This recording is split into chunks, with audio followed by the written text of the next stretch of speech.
दरम्यान राज ठाकरेंनी जी पोस्ट केलेली आहे त्या पोस्टमध्ये कसा संताप व्यक्त केलाय ते आपण पाहूया। पद्मविभूषण आशाताई भोसलेंच्या निधनाचा शोक प्रस्ताव मांडताना विधानसभा अध्यक्षांकडून मराठीची चिरफाड करण्यात आली। कागदावर लिहून दिलेलंही वाचता येत नाही हे पाहून संताप, उद्वेग।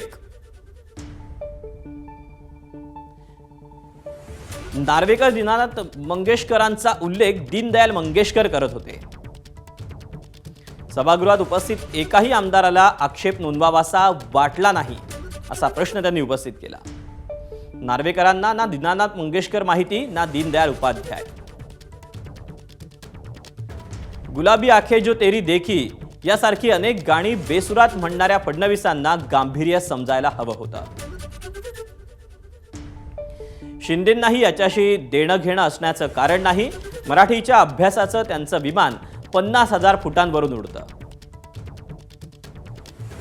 अध्यक्षांना मराठी वाचता येत नसेल ते सभागृह मराठी भाषेविषयी काय आस्था बाळगणार, अशा शब्दात राज ठाकरेंनी संताप व्यक्त केला। काल नार्वेकरांनी आशाताईंच्या निधनाचा नाही तर मराठी भाषेच्या निधनाचा शोक प्रस्ताव मांडला, अशा शब्दात राज ठाकरेंनी आपला संताप व्यक्त केला। एबीपी माझा, उघडा डोळे बघा नीट।